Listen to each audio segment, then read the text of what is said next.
নমস্কার বন্ধুরা। মুড়িতে দিয়ে দাও বেসন।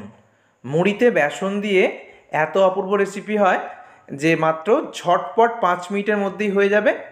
আর এত ভালো খেতে হয় যে একবার খেলে এই রেসিপিটা কিন্তু প্রত্যেক দিন সন্ধ্যায় বানাতে ইচ্ছা করবে। এই ঝটপট রেসিপিটার জন্য এখানে পেঁয়াজ কুচি, টমেটো কুচি, ধনেপাতা কুচি আর ক্যাপসিকাম কুচি নিয়েছি। পছন্দ মতো যে কোনো সবজি অ্যাড করতে পারবে, আবার যারা পেঁয়াজ খাও না পেঁয়াজটাকে বাদ দিয়ে দিতে পারো। আর একটা সিদ্ধ করা আলু নিয়েছি, দেখতেই পাচ্ছ একদমই গরম রয়েছে। গরম অবস্থাতেই কিন্তু খোসাটা ছাড়িয়ে নেব আর আলুটাকে মেখে নেব। এখানে দুটো আলু অ্যাড করা যাবে, আমি একটা আলুই অ্যাড করলাম। বড় সাইজের একটা আলুকে সিদ্ধ করার পর খোসা ছাড়িয়ে মেখে নিলাম। এবার এই মেখে রাখা সিদ্ধ করা আলুটাকে আমি দিয়ে দেব এই যে পেঁয়াজ, টমেটো, ক্যাপসিকাম আর ধনেপাতার মধ্যে।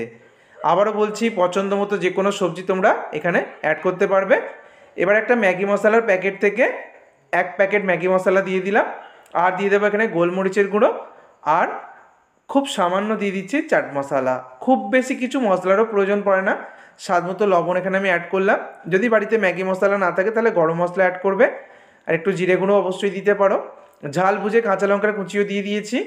এবারে আমি 1 হাতা মতো বেসন নিয়ে নিলাম। বেসনের মধ্যে অল্প হলুদ আর লবণ দিয়ে ভালো করে মিশিয়ে নেব।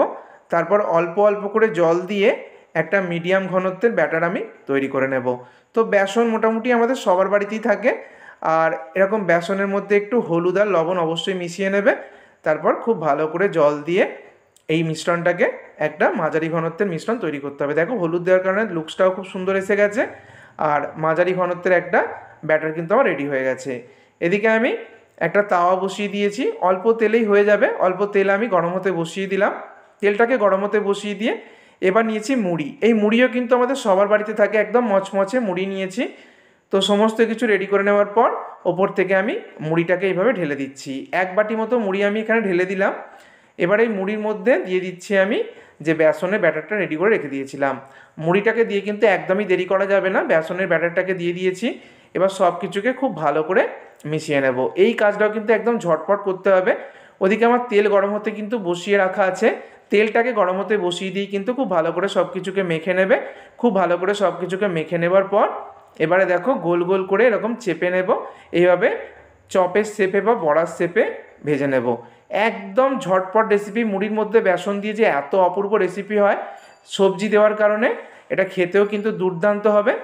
আর সবগুলো দেওয়ার পর ওপর থেকে একটু তেল দিয়ে দিচ্ছি, যেহেতু একদম ছাঁকা তেলে ভাজছি না, অল্প তেলে ভাজছি। তো ওপর দিকটা তেল দেওয়ার পর নিচের দিকটা যখন হয়ে যাবে তখন এগুলোকে উল্টে পাল্টে ভেজে নেব। গ্যাসের ফ্লেমটাকে কিন্তু আমি মিডিয়াম টু হাইতে রেখে ভাজছি, যাতে করে মচমচে ভাবটা বজায় থাকে। এইভাবে দুটো পিঠকে একদম গোল্ডেন ব্রাউন করে বা লালচে করে ভেজে আমি তুলে নেব। তো ঝটপট হয়ে যাবে, 5 মিনিটের মধ্যেই কিন্তু রেডি হয়ে যাবে একদম মচমচে মুড়ির চপ বা মুড়ির বড়া।